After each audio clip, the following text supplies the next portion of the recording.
Welcome to the AME Food Testing Show. Today's guest, Mischa Popoff, Bachelor of Arts from the University of Saskatchewan. His topic today, certified organic crops are not tested for human pathogens. Mischa is a former organic farmer and USDA-contract organic inspector. His Bachelor of Arts was from the University of Saskatchewan in Saskatoon. He's the author of History of Nitrogen for Warfare and Fertilizer. He's also authored Is It Organic? The Inside Story of the Organic Industry. Some people won't like this book, but you will. He is the policy advisor for the Heartland Institute. He's also a research associate for the Frontier Center for Public Policy. He'll explain how the lack of field testing in the global organic industry may have contributed to foodborne bacterial outbreaks. He'll also explain how this has likely contributed to many other outbreaks, including listeria, E. coli, and salmonella in organic food. Now, welcome with me to the AME Food Testing Show, Mischa Popoff. Mischa? Good morning, Andy. Welcome to the show. Thank you. It's great to have you this morning. Let's begin with a very general question. What is a foodborne outbreak? Well, that's when something goes wrong, and it can be anywhere along the food chain. That's very important to realize. There isn't like one or two hot spots. It can be anywhere. Everything has to be watched over carefully from the seed through the growing in the field, to harvest, and then, of course, processing and handling, and finally delivering it to the grocery store. After that, it's your problem. But until then, you can see where you have a number of opportunities or pitfalls, if you will, places where things can go horribly wrong. On the whole, we've really cleaned things up, and things rarely go wrong in the food industry. When they do, they're contained. We have recalls in place, recall protocols, and we can usually keep a lid on things. But every now and then you get something that does creep up. And so it's important for consumers to realize what you're dealing with is natural systems. And just to repeat it again, Andy, it can literally, the outbreak or the problem can occur at any point along the way in the production of food. Well, Mischa, you are a USDA certified organic auditor. Can you explain what is a USDA certified organic grower? A grower, in order to be certified organic, you will follow the USDA's National Organic Program.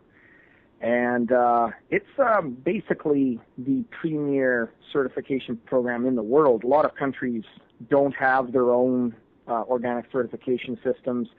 They just rely on the American system because there's a good chance if you're in Turkey, Brazil, China, Mexico, or even here in Canada, there's a good chance you're going to be exporting to the United States because you guys are such a large market. So the USDA's National Organic Program becomes the de facto standard of the world. And what you'll do under that standard, Andy, is basically keep meticulous records of everything you're doing. As we were saying earlier, a foodborne outbreak can occur anywhere between seeding and harvest, and then anywhere beyond that during processing. So if you're a certified organic producer or processor, you'll just be keeping meticulous records. And then once annually, a contracted organic inspector will come out on behalf of the USDA and look over your records. And so what we do is we call this basically, it's a system of record keeping and record checking. That is essentially how the USDA's National Organic Program works, and that's how you become a certified organic producer or processor. Well, Mischa, with that experience, your education, can you review for our listeners what are the facts about the recent organic frozen berry outbreak? Yeah, well, the facts are quite disturbing. What's being told over and over again is that it was probably an employee who didn't wash his hands. So then you have to ask yourself why someone with hepatitis is working in the food industry. Even in Turkey, where the outbreak has now been traced, you have to wonder why someone with hepatitis would be working anywhere in the food industry, whether it's in the field or in the processing after harvest, whatever the case may be. But the facts are that hepatitis, like listeriosis and E. coli and salmonella, they can all be, those diseases can all be carried in feces, whether human or animal. And so there's a likelihood here that this occurred because of improper manure composting. And of course, in organic production, we use manure, composted manure, instead of synthetic ammonium nitrate. And that's sort of the basis, actually, of the whole organic enterprise. Is for all the things that are banned in organic production, the first and the most important element that was banned was synthetic fertilizer. So in any case, that's somewhat speculative, I will admit. What we know factually is that over 130 people have now fallen ill in 8 states. And that really makes it unlikely that it was a case of improper hand washing, even if you believe that someone with hepatitis is working in the food industry, in the organic food industry, no less. Even if that's the case, or even if you believe that, I should say, it's highly unlikely that you could get that much contamination going through that it would affect over 130 people in 8 states. Estimates are, Andy, and this is a fact, that there's over 200,000 bags of these berries that have to now be recalled. It's just an amazing quantity of certified organic berries. Now, another fact that we know is that, as I said earlier, that it looks like this has been traced to Turkey. And some people might think, well, that gets the USDA off the hook. How can they be held responsible for that? Well, everything that goes into a USDA certified organic product is effectively certified by the USDA. So even if it was a subcontractor of a subcontractor, and even if they were just supplying one of the ingredients that went into this berry mix, in this case it looks like it was pomegranate seed, it doesn't matter. That is still the USDA's responsibility, 100%. There's no exceptions to that. So we know that to be a fact completely, that the USDA is still ultimately responsible for all of this food going to market. Mischa, excellent summary. Now, we talked, and you brought it up, hand washing. That's part of the organic protocol for people to wash their hands as they're working organic food? Yeah, well, what we do in the organic industry is we don't reinvent the wheel. See, there are already phytosanitary protocols in place for food, and we don't reiterate those. So somewhere in the USDA NOP, it'll just refer to proper hand washing procedure or proper phytosanitary. Same with pest control. These things are not all, as I say, we don't reinvent the wheel. They're not all rewritten into the National Organic Program. Goodness knows the NOP is already long enough, just covering all the organic issues, the do's and don'ts of organic production. But to answer your question, yeah, that is part of running a good organic operation, that you would have proper phytosanitary procedures in place for sure. Mischa, as I listen to you, you're talking about the organic label assuring consumers and the industry that no chemical has been used as a fertilizer. But you also say that they use manure. Can you talk about how the virus can be introduced with improperly composted manure? Well, that is a very scary proposition. First of all, I'll say we survived, the human race survived basically by using manure as a fertilizer for thousands of years. So it's not like this is a new idea or something, and it's not like it was always, people were always dropping dead because of it. But the way it actually happens is very simple. If manure isn't fully composted, 100% composted, then you have a risk of whatever was contained in that manure contaminating the next stage of the production. So if it's manure being used in a field, and it's not fully composted, let's say it's 99.999% composted, but you didn't get that last 0.0001%. That's all it takes, Andy. And whatever was in there, whatever pathogen, it now will multiply all on its own in the nice warm matrix of the soil. It'll also multiply inside of plants as well. So when, depending on the nature of the potential contaminant involved here, when the plant takes up nutrients through the soil, soluble, water-soluble nutrients, it could be taking up pathogens as well right into the plant. And then washing the plant won't make any difference. It's the pathogen is embedded right into the plant. Why isn't this being discussed, Mischa? It seems like a big issue, this improperly composted manure. Yeah, and to be fair, it has been a problem, rarely, but it has been a problem in the regular food industry. Every now and then there are problems with any of these commonly discussed foodborne illnesses like salmonella, E. coli, and in this case hepatitis. But we're more susceptible to it in the organic industry because, as I said, the whole basis of the organic movement is to reject synthetic ammonium nitrate. So once you do that, you're really left with composting manure. So why isn't it being discussed? I guess, Andy, because it really goes to the heart of what it means to be organic. We're not talking about something that's secondary or ancillary to what it means to be going organic. We're talking about the whole philosophy of organic production. So as I said, there are many other things which got layered on top of what it means to be organic. So Roundup was rejected, biotechnology was rejected, but these are all much later. Like we're talking about the 1950s, 60s, and biotechnology didn't even become a reality till the 1990s. But the beginnings of the organic movement are really in 1917. And as soon as synthetic ammonium nitrate was discovered by Fritz Haber in Germany at the tail end of the First World War, that automatically gave rise to the biodynamic movement of Rudolf Steiner, which then became the organic movement that we see today. And so, to answer your question, I think it's perhaps being avoided. It's not being discussed because it is, as I say, the heart and soul of what it means to be organic, to rely, in other words, on composted manure.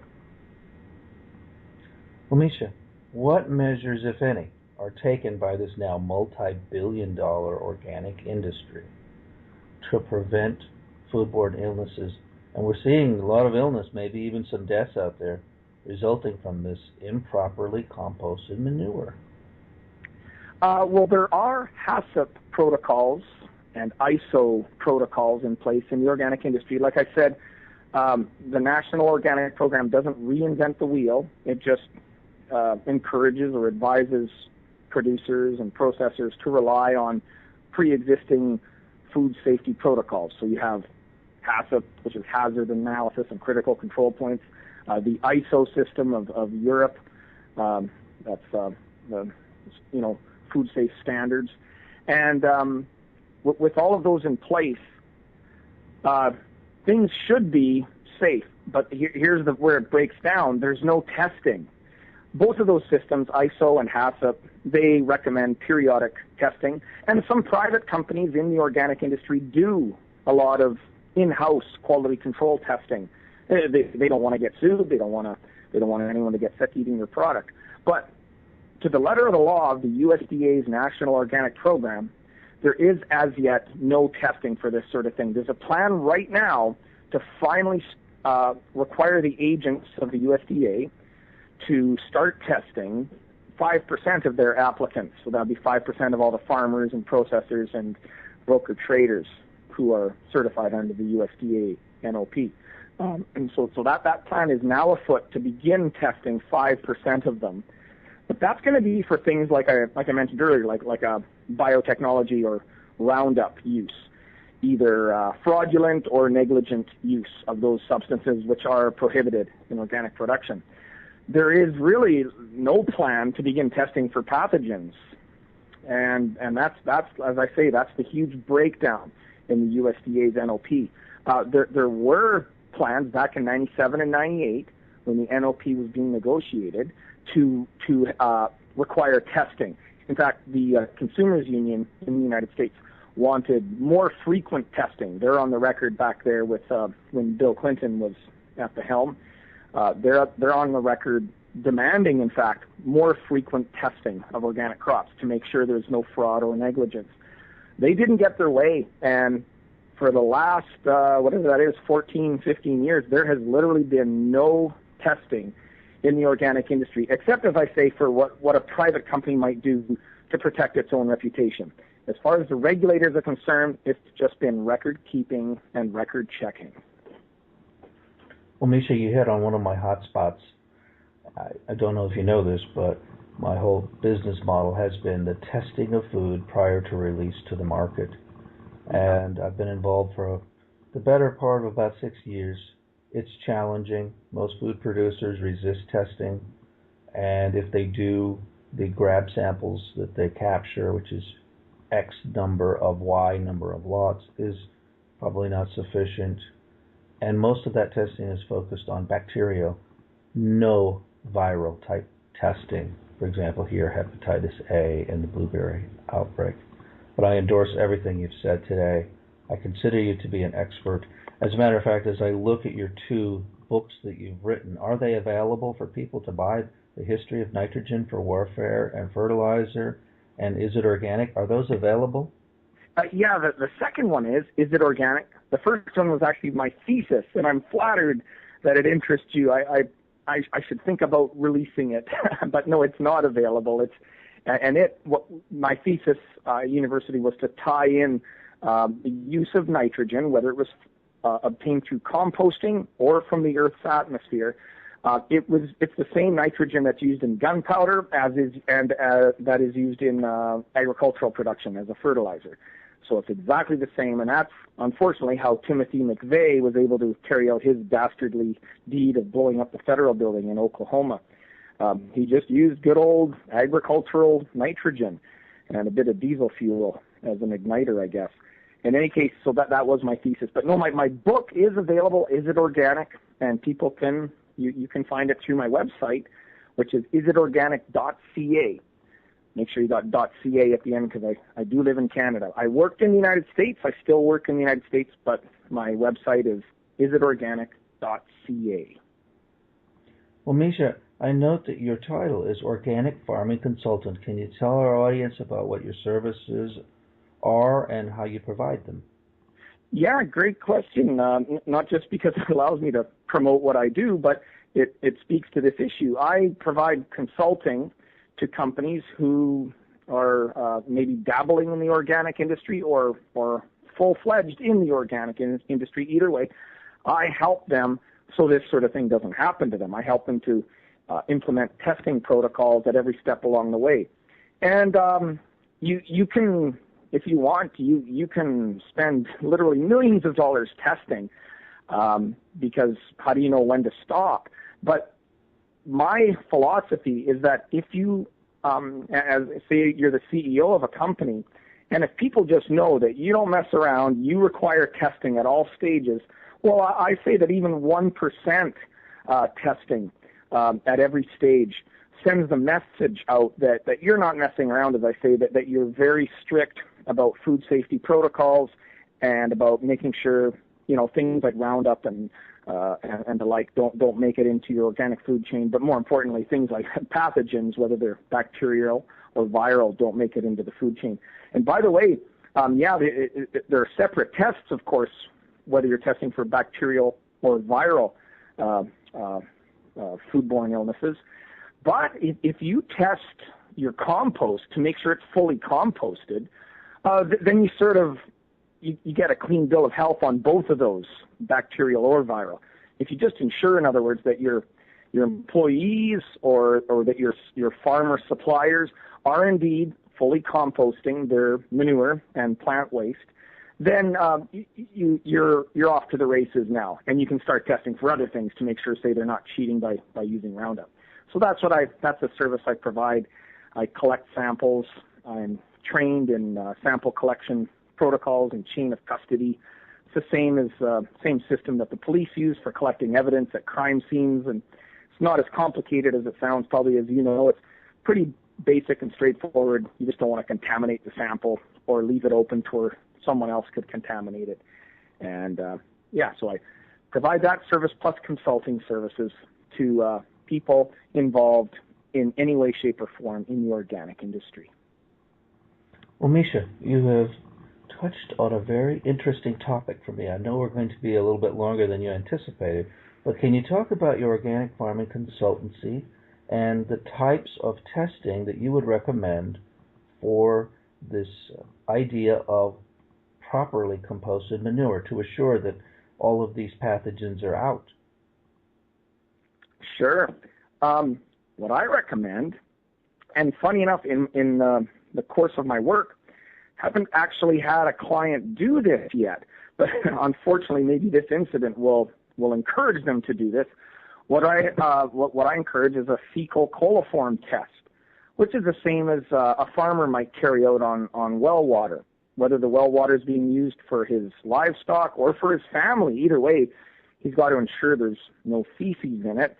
Then the feces could be getting into the well water either through the operation of the farm and the handling of the manure. Of course, there's a lot of manure that piles up on the surface of any livestock operation, and when it rains, the runoff seeps into the soil and could very well make it all the way down into your well. Also on a farm, you have the human component. Most farms don't have modern sewage systems. They have septic fields, as you might see out at a cabin or something if you get out of the city. And that septic field, the same thing applies.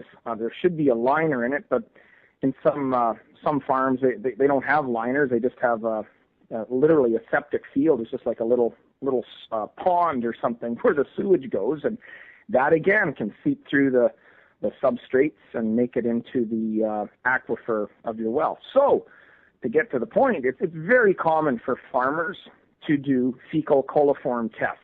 And any lab in the country can do this test on well water or on soil, and it's about a $20 test. And that's the simple, upfront preventative solution that I'm recommending for cases like this. Excellent. Well, the total coliform test is a good indicator of the health of any sample. Are there any other tests that you recommend or preventative measures in your consultancy? Not on this issue. There's many other that I recommend. On the larger issue of, let's say you're a company like this Townsend Farms, which is sourcing all of the ingredients for this frozen berry mix from all over the world, literally. So Townsend Farms, they found a lot of the ingredients locally and domestically, but darn it, they couldn't find pomegranate seeds. So Mischa, what are some of the other tests that can be performed on an organic farm to assure safe production?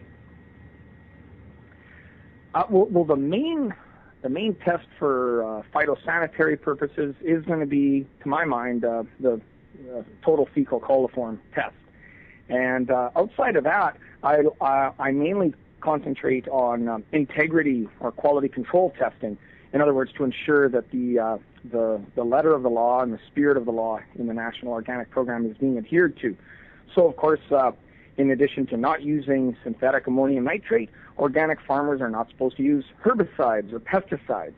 And so I encourage companies that are dealing with a lot of organic farms, or even just individual organic farms, to do a test on their own to ensure that they're not going to become the victim of a violation, inadvertent though it may be, of the organic standards.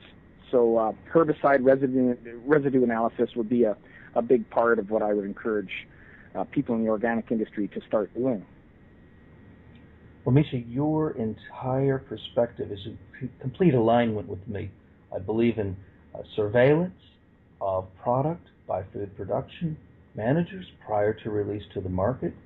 And as you and I have discussed, a surveillance program doesn't have to break the budget of the food producer. It can be a very targeted perspective. Can you review that for us? Yeah, well, it's much the same as the police operating a speed trap. The police would quickly go broke and wouldn't have time to investigate any other crimes if they just, put speed traps up on every highway in the country.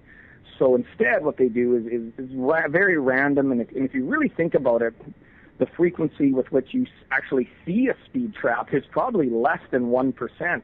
But boy, when you see a speed trap, when you see the cop cars lined up there and a policeman standing out in the road with a radar gun and another one waving people in because they were going too fast, it really puts the fear of God into you. So that's what organic companies, mainly the retailers on the front end, they have to start sending that message back through their supply chain all the way to the farm that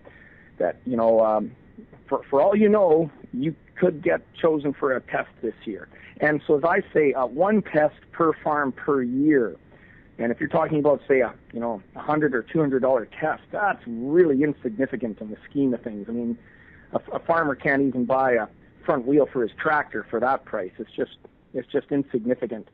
So even a small farm who's supplying a larger broker trading company in the organic industry, or a larger processing company, like in this case Townsend Farms, which was in turn supplying Costco, for that farm to have one test is just it's just pennies, really. And it does send the message, whether we're talking about food safety or organic integrity. Either way, that test will put the fear of God and keep everyone honest in the organic industry. Well, Mischa, you certainly have been a valued contributor to the AME Food Testing Show today. I note that you are available for public speaking engagements and consultations. I have that information on the website. Would you like to offer any other closing remarks on your consultation and observations regarding the recent organic frozen berry outbreak and the entire organic industry in your closing remarks? It's something is better than nothing, I guess, Andy, is how I'd sum things up. Right now, there's no testing for this type of thing. There is a plan.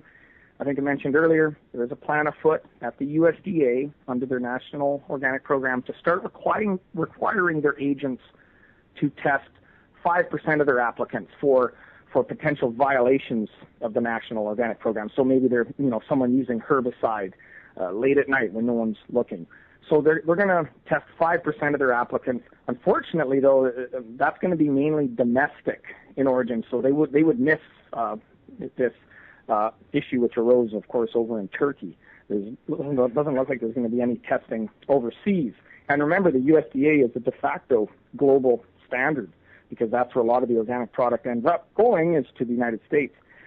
So in any case, something is better than nothing. If they would just start testing, it'll send the message out through the supply chain that people better stay on the straight and narrow. And at this stage, all there is a plan to test for things like herbicide use in 5% of cases. So I guess you have to give them credit. Finally, a step in the right direction. Something is better than nothing here, so got to give them some credit. But they've really got to go further, Andy. It's as I say, one test per farm per year would be a good place to start. Well, Mischa, it has actually been a very educational experience to have you on the show. I'd like to invite you back should you come up with another outstanding topic. Again, your books are available online, and your consultation is available. I'll have your contact information. And I really appreciate your effort today, and thank you for coming on the show. You bet, Andy. Anytime. Have a great day. You too. Thank you. Bye now.